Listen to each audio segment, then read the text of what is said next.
All right, welcome back, 18 Summers Tribe. I am here with a familiar face, Henry Penix. Hopefully you guys remember him. I'm super excited to have him here today, especially with the topic we're going to be going over. Henry was a young entrepreneur, which is something that a lot of our tribe has their children strive for, or their children are striving for. We're going to talk about that today.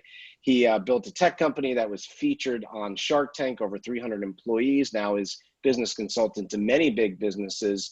And we really enjoyed our chat last time, where I wanted to make sure we brought him back today to talk about childhood entrepreneurship and how do we start that path a healthy, vital way with our kids. Henry, welcome back. It's great to have you here.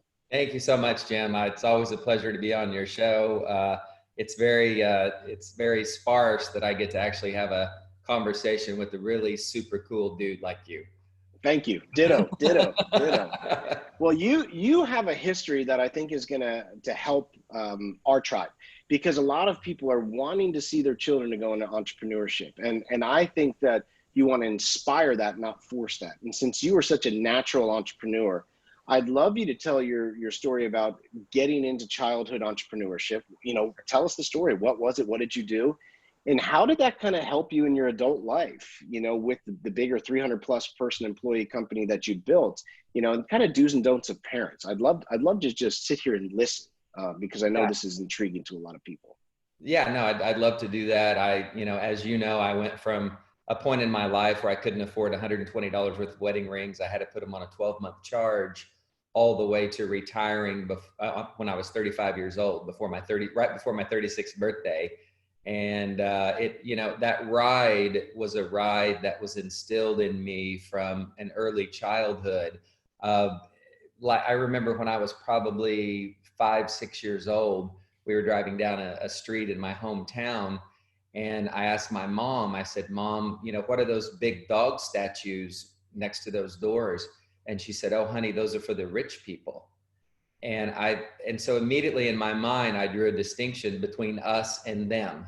There was always us and them. It wasn't all of us. It wasn't like we weren't good enough. And I asked her, why couldn't we have those? And she said, "Well, that's just for the rich people." And we weren't poor, like my dad worked 3 jobs, bringing us all up. And my mom, she was a stay-at-home mom, and all of that. It instilled some good moral fabric in our character. I just got one younger sister. And but that point in time, because I've been asked this before, what really kind of stuck with me and pushed me into entrepreneurialism. So from that point, I always wanted to be more, and I always wanted to know what rich people were like. So that grew into, I guess I was 8, 9 years old, and when I could push a lawnmower, I got out there and I would mow our yard, and then I would ask my neighbors, could I mow your yard? And then it expanded to 2 more neighbors. I mowed their yard. I did the weed eating. I did, everything. And when I got to about 5 or 6 yards, and I was probably now, 12, 14 years old, I would do this every year. I started thinking, I've got some buddies who aren't working, and why aren't they working? Why are they just sitting at home? Why are they, like this is kind of fun to go out and accomplish a task and get paid. And I've got my own money to spend on what I want. I opened my first checking account when I was like 8 years old, or savings account when I was like 8 years old. To this day, I still have that account, Jim, and it's a 4-digit account number. And there have been tens of millions run through it. Isn't that funny? Yeah. The same account, the actual first account you opened at that age. Yeah. So has the bank changed hands many a times? Well, it did early on, but it's now owned by the Kaisers, which, he was on Forbes, I think top 10 billionaires or whatever, and just donated like 400 million to a park in our city. So it's been kind of a staple. But anyway, as I'm saying this, I'm thinking, okay, the guy who I just had on last week who taught me about hacking, now there's somebody listening going, okay, let me get that bank. Let me get that. Isn't that funny? But anyway, I started mowing yards, and I wondered why my buddies weren't mowing yards or doing something, because I'm paying for everything now. I'm getting us into, we used to pay like $1 to get into the swim park and all this and that. And so I thought, I'm charging, at that time I was charging like maybe $20, $18, $20 to mow a yard, front and back, weed eat it, do it perfect. and minimum wage was like $4 or $5. So I would hire guys at 7 or 8, make 18 to 20 and scale.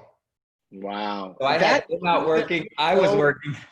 You had no training in that. You had no books, nothing read. That was just a natural kind of intuition. No, I always just thought, you know, I'm very curious anyway by nature, and that's gotten me in some trouble over the years, but it's also helped me a lot. But I'm always curious, and I've always wanted to help people. You know, starting out, I was doing my yard, and I would have my mom or dad drive me over to my grandmother's yard. I would do her yard because it helped her. And she said, well, you know, here, honey, here's a 10 and a Pepsi. She would give me a Pepsi every time I would finish it. And I thought, well, you know, this is value. This is some value. And I could take that $10 and spend it. So I wonder if other people would have that same need. And I think from especially my mom and my dad, but especially my mom encouraging me when I was young, and this will relate with your tribe. She would always tell me, you know, Henry, you can do anything. You know, we came from a Christian family, and in the Bible it says I can do all things through Christ that strengthens me. And, you know, my father was a pastor, and they instilled that in me, that I could literally do anything and be anybody and become anything that I wanted. So that gave me the confidence, Jim, to go up to my next door neighbor and ask, you know, you may be mowing your yard now, but watch me mow it. You know, let me mow it just once. And if you don't like it, I don't have to come back. But if you do like it, you know, pay me what you think it's worth. Like, I think that was my pitch, you know, in a roundabout way. And they started paying me, you know, $20 here, $20 there. I had 5, 6, 7, 8, 9 yards, and was really starting to make a lot of money. So much so that I was able to buy my first motorcycle cash when I was 14 and a half. I started riding my motorcycle, and I already knew about engines and things from mowing lawns so long. And, you know, it just all kind of worked out. So, you know, at the very beginning, me being encouraged and given the confidence from my mom to really become better, I think set me on a course to success. And you were curious. It sounds like curiosity was a big thing too. Hey, why are those statues over there? Well, why can't I have that? Well, what does it look like? Well, why? It was a curiosity that you just kind of ran. What did I ask you our first interview that kind of threw you off that I noticed in your room? Oh, it's the surfboard. Yeah. Yeah. I go, Jim, what's that? Like, I want to know, you know? And, yeah, it's like, and it was the best story I've ever heard, dude. Like, I love curiosity, and I love finding out. Yeah. And I think curiosity is such a good word. And we've talked about that in different entrepreneur circles. I think it doesn't sound like your parents, you were curious, which creates a whole different energy source. And like you said, your mom instilled the values and the confidence.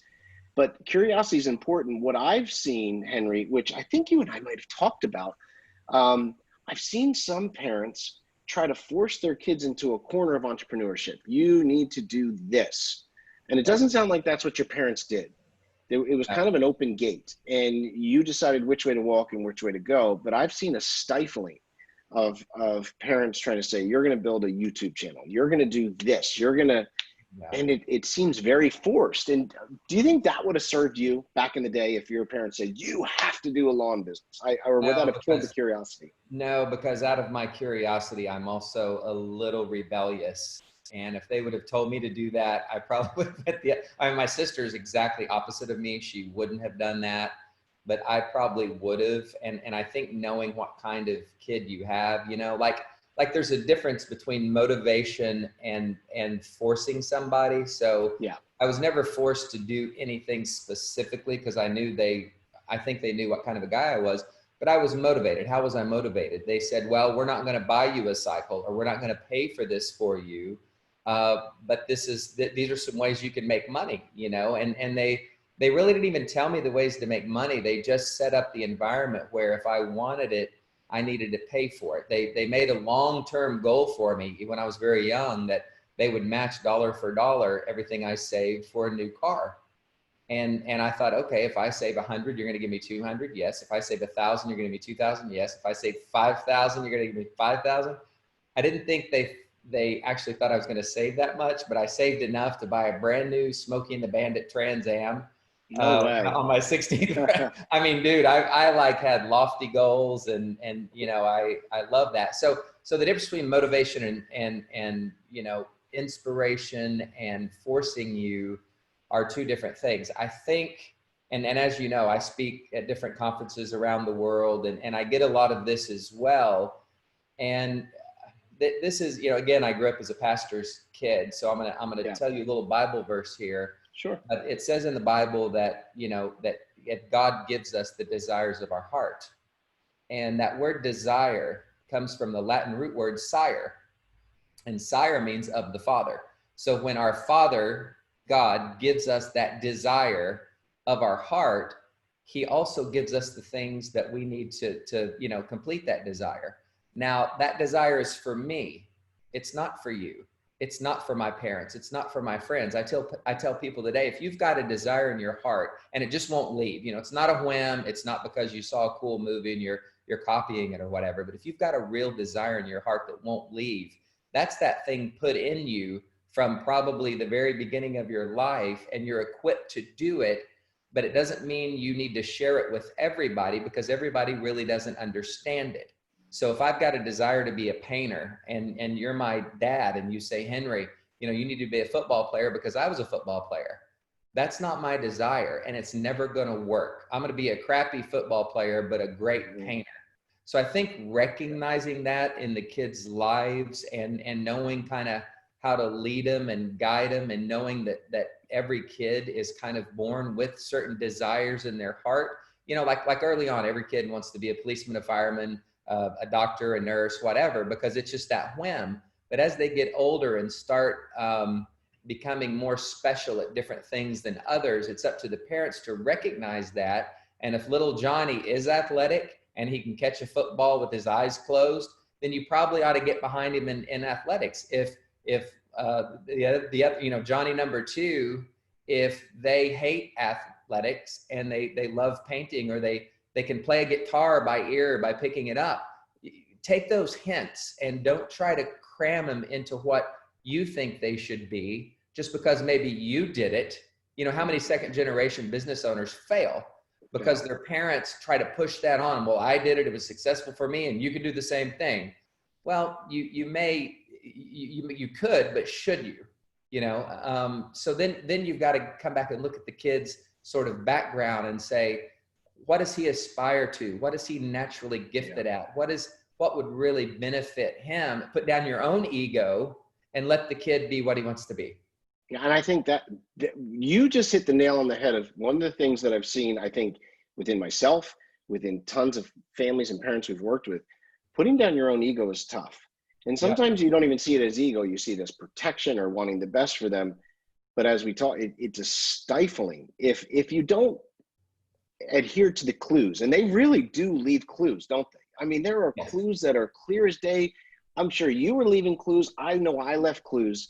And if we try to force them to go the opposite direction, I can see it as one of the most debilitating things that can happen if you ignore the clues and make them go forced into another direction. And it really is that ego where we have to say, for example, I think we talked about this last time. My son has been in the Florida Keys this last week. He wants to own his own charter fishing business. A friend of ours from one of our retreats, his son's in his early 20s, makes 6 figures a year, and it's growing. Loves it. He says, well, if I was off today, I'd be fishing. This is what I love to do, or I'd be Exactly. And so he's 16 and he's down there training. Now, Henry, I like to fish, but I'm not a good fisherman. I'm a pretty good surfer, but I couldn't have shown him this. Right. But I let him go deep into it. And it was my good buddy whose son is already doing this. He said, at first there's that little twinge where he had, nice prestigious schools and this and that. I don't really care. He's like, I don't care. Yep. Is it bad to say my son's a fisherman? Absolutely not. I'm so proud of it now. He's happy. He's making a lot of money. He's now training your son. He's investing in real estate on the side on his own accord, and there is a letting go that had I not had people over me or advice like this, I don't think I would have had the courage to do it. I would have said, oh, you have to do this. You have to follow this path. You have to do that. That's a silly thing. What are you you're just going to fish? That just sounds, so this is a really basic example, but it really speaks true to and parents, springboards. Parents are role models, and you have so much control over your children. You have to watch how you yield that and wield that control. In any business, there's certain tenets, there's certain basic tenets. You were a great surfer.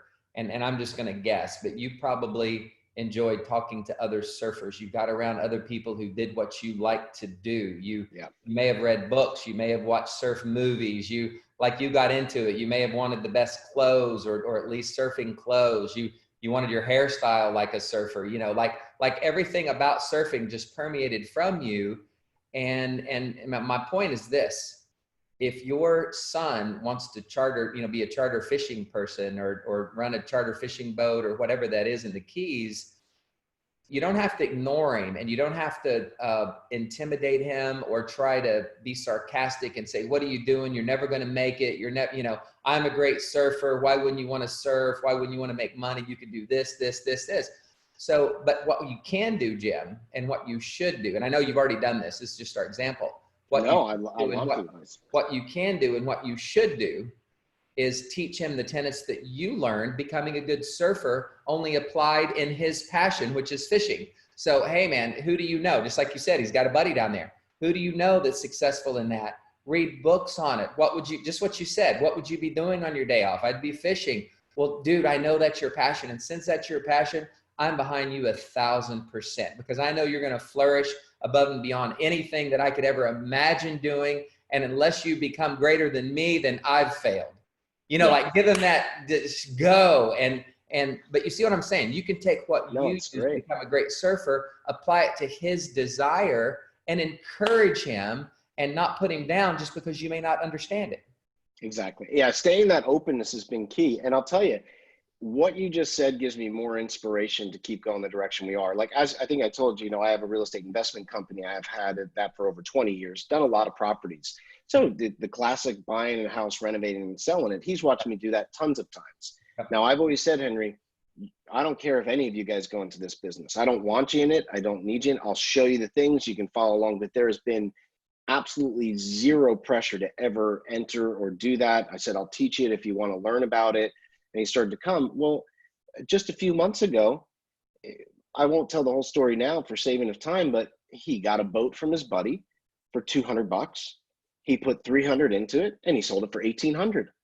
And I said, what? He flipped the boat. He flipped the boat. And I said, holy cow. I said, yeah, but if I had put in the bigger motor, Dad, I would have been able to sell it for a little over 3,000. It would only cost me $350, $400 more for the bigger motor. He's on to his second boat. And I'm like, I said, if I had tried to stifle you, he couldn't understand why I was so excited. I said, do you see what you're doing? You're staying within your sphere of expertise, of where you want to be, what you want to do. You're learning, taking some of the principles, kind of like you were just saying, to try to adhere, and he's doing it. I said, I could have never told you. I don't know how to flip a boat. I don't know how to fix a boat. I don't know how to find a cheap boat. And so it was really exciting to see these things going. Now, those are those basic tenets that you learn that could be applied in any endeavor. And your kids, especially, I've got 3 kids myself, but your kids will especially watch what you do 1,000 times more than they hear what you say.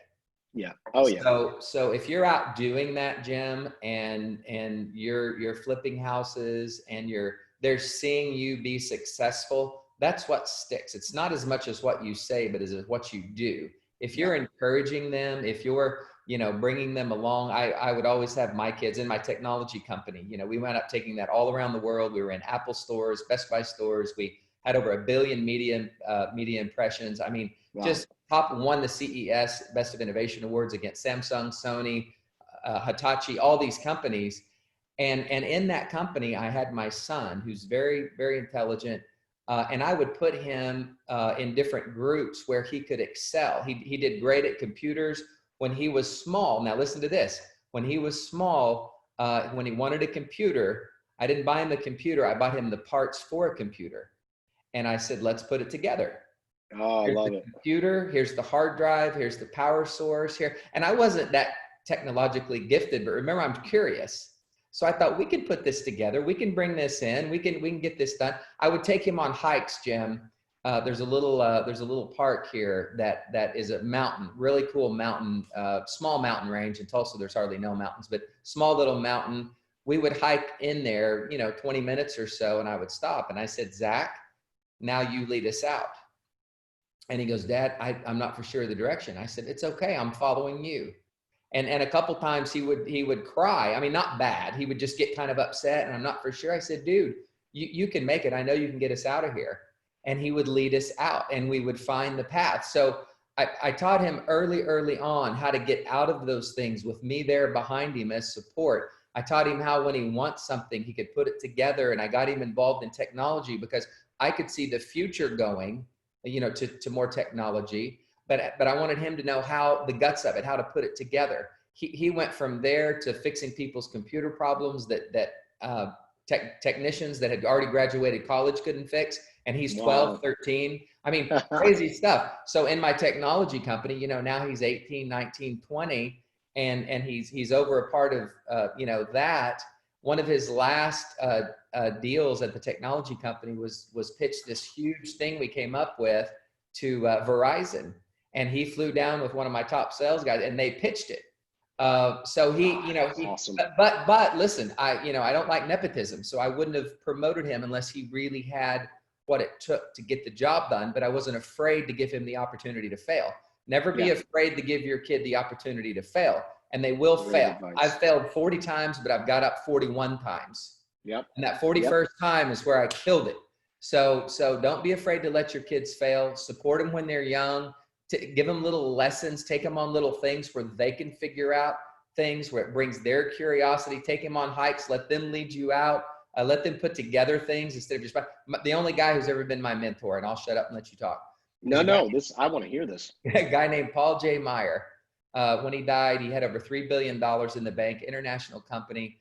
This is a very long story. I won't tell you how we met, but basically I never took $1 from him. I said, Paul, if you'll just talk, I'll listen. We became best friends. I was by his side. He introduced me to people that I would never got to meet. But he started out as this, poor German kid, and his father would never buy him a bicycle. And this is before, this is already after I raised my kids. I met this guy. I met him later on in life. But he said, Henry, when I was a kid, a poor German kid, he goes, my father would take me to the salvage yard and we would find bicycle parts. He wouldn't even buy the parts for me.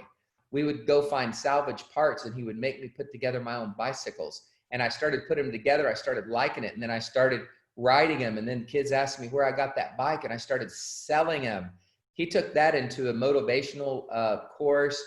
He took it into real estate. He took it into 3 or 4 of his endeavors. He owns jet companies, restaurants, speedways, all this stuff. Every time I got cocky and developed something, I would send him an email. I said, Paul, I just developed these schools, and we just did this for 2 million and 3 million and 5 million, and I think my valuation's up to 10 million now. And he goes, yeah, we just put in 500 units at the at Turtle Creek in Dallas, and we're at about 150 million on that. And I'm like, dang, but I want to go, I want to go higher. I want to, and that was encouraging to me. So that I've seen that line of thinking, how you deal with your kids early on.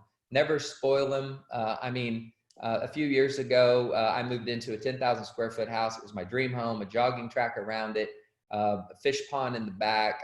All gated, secured, all this stuff. And even at that, where my kids didn't have to do anything ever, I made them all, I was on 35 acres. I made them all mow the yard. They would weed eat. If they didn't get the weed eat done where they left grass hanging over on the sidewalk, I wouldn't pay them. I would say, you go fix that first, blow it off. I want it, perfect. And they would do it when we needed a fence painted. They would go out 18, 20 hours and paint a fence over a course of days. I'm not a slave driver, but they would go out and paint the fence. Did I have the money to do it? Yes. Should I have paid it for it done? No. Should I have trained my kids like that? Absolutely. I love it. I say, look, you're part of a team. We're a family. We're part of a team. Just because we can afford to have someone do this or do that part of the yard work, or and move the rocks for the pool we're putting in, you're gonna do it. You're gonna get out there and sweat the brow. And I think it's amazing how you said there's almost simple principles. And that one principle that your mentor, who went from nothing to billions, you that went to huge success, and now there is no chance, Henry, I'm going to say 0% chance that your son could have gone down for a pitch with Verizon, held his own, really stepped into the position and made it happen, had you said, okay, Henry, you sit here, I'm going to put you in bubble wrap, don't say anything, here's a pacifier, I'm Yep. going to line up all this stuff for you to do. Here's the computer. I'll type the fingers for you. I think you know where I'm Yeah. going with Yeah. this.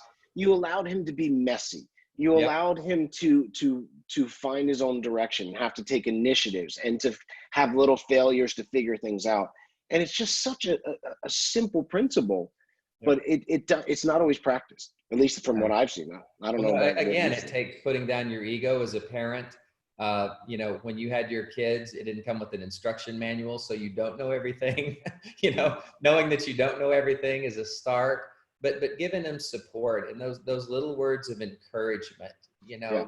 Like you don't know how powerful your words are. If you come home from a hard day at work and you're pissed off at the world and your kid has done something bad or messed something up, watch how you handle that, because you're forming the rest of their lives. Yeah, yeah. You're setting the leadership tone, aren't you? You really do. We talked about that, especially through the pandemic. There's a leadership tone, and Yep. you said it, for the better or for the worse. Yep. And like you said, actions are going to be followed over words every time, Yep. every time. Yep. So, 100%. well, I could talk about this all day, and I think that the whole goal was, let's talk about what started you, do's and don'ts, and how are you implying that into your children? And I love what you're doing, where you're letting them be messy, letting them be creative. There's not nepotism. Hey, you might fail, but he didn't just all of a sudden walk into the office and say, "Hey, you're going to go on a pitch for Verizon." I mean, that was years Yep. of proof. And that's the same thing I've done with some speaking stuff and other events that we run. But let's give the folks, starting today, they want their children to have these principles instilled. They're really interested. What would you say the absolute starting point to get their children to start to be messy and to start, whether it's flipping boats or using their tech skills to be able to put a product to Verizon? Like, what is the starting point? Let's go first step. Let's get it down to that, Henry. What advice would you give? Yeah, I think first, Jim, you have to be aware of who your child is. Yeah. And you might say, well, I raised the kid from infancy. I know who my child is, but have you been seeing? Have you been looking? And when you're looking, have you really been seeing? When you've listened, have you really heard? Just Yeah. right there. Just listen, watch, observe, and hear your child.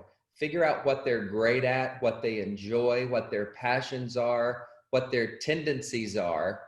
And that's got to be first, because on any roadmap to get to any destination, you've got to know where you're starting from. And if you Yes. don't know where you're starting from, it's like being out on a basketball court with no goals. You're going to dribble all your life. But if you know where you're starting from and what you have to work with, know where you want to go to, then you can get there. So the very first step is being aware of your child. Look at your child against the backdrop of the rest of their life. What is this child leaning toward? What do they enjoy? What are their tendencies? Do they get mad? Are they curious like Henry was, or are they more follow the leader, like Henry's sister? And that's just not a bad choice there. Like, both are great, but they're different. So you have to manage them different. So being aware of that, Jim, I think is the very first step. I love that. I love that. And I think you pointed on something. Not being an entrepreneur is okay. I've had to Absolutely. explain that so many times to different parents at our retreats and workshops, that's okay. They can be entrepreneurial within their own right of being a part of a team or being a part of that. But again, let their tendencies lead, not your own wishes. Yes. And it's okay whether they want to go full on entrepreneurial or not. But Yep. if you let them lead, that's what's the overall goal is happiness, success, prosperity. The odds are better if we let them lead with their tendencies, wouldn't you say? Yeah, because you never know. I mean, even me being an entrepreneur, I still on occasions had to get a job, like Yeah. right out of college, I thought I was king daddy, and I got a job at a men's clothing store because I wanted to build my wardrobe to get to a Fortune 500 corporation. I thought, hey, I've done all this. Now I want to go to the top in this field. And every step that I made, even working, Jim, gave me the confidence and gave me the training for my next step. When I was in that place selling men's clothing, they asked me to represent women's makeup line.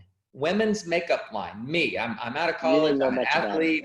I'm like, yeah, I'm an athlete. I'm thinking, no, I don't do that. But I did it for like 6 months. I was very good at it. They featured me in the newspaper in my city, blah, blah, blah. My next company were schools, and I had over 300 employees, and 299 were women. Oh, So wow. I learned kind of how to, you know what I mean? Like I was about to say, yeah, there was a development there for sure that came out of that. well, every step you take is for a reason. And selling clothes, got me familiar with the public. Uh, uh, Representing a women's makeup line got me familiar with dealing with different types of women and ages of women, and that's exactly what took me into my schools when I had 300 employees, and so any area the kid wants to go, just encourage them. And what you said at the beginning of the show, step 2 would be never put what you do on them. Like, never try to force what you've done on them, or just because you have a goal for them doesn't mean it's going to be their goal for them. It'll Yes, never stick. absolutely. They may get into it for a little bit, but it's ultimately going to fall and fail if it's not their goal and their passion. Again, you can encourage them just like you did. You can encourage him. Watch me flip these houses, and then he applies it to what he loves to do, which was boats. You like houses, he likes boats. You Yeah. encouraged him. You can do that, but never force exactly what you're doing on your kids. No. Well said. Well said. Never force what you're doing on your kids. I don't think we want to end on anything but that, because that's something that we all need to take home to heart. I continue to work on, and sometimes we do it unconsciously. I think we're all guilty of that. And as you said, that awareness, like, check back in with yourself and saying, wait a minute, is this on my agenda or on theirs? Yeah. And just that self-reflection, the overall goal is, let's have our kids have it better off than we did, and let's not do the push-ups for them, because we take away such an honor and an enjoyment if we do that. So That's beautifully said. Beautifully yeah. said. Henry, I could talk to you all day. I love how you love my board story. It's great to reconnect. I'm sure we'll get back on another a call and interview again. We keep swapping things back and forth, and I really appreciate you, stepping out to talk to our 18 Summers tribe, because this is something weighing on a lot of people, and they want to see it happen. And I think the advice you gave today is going to really help with that. Thank you so much. It was an honor, and anytime I'd love to speak with you about any topic. We will. We'll be back, Henry. It's great seeing you again, buddy. Thanks. See you later. Bye-bye. Take care. Bye. I'm going to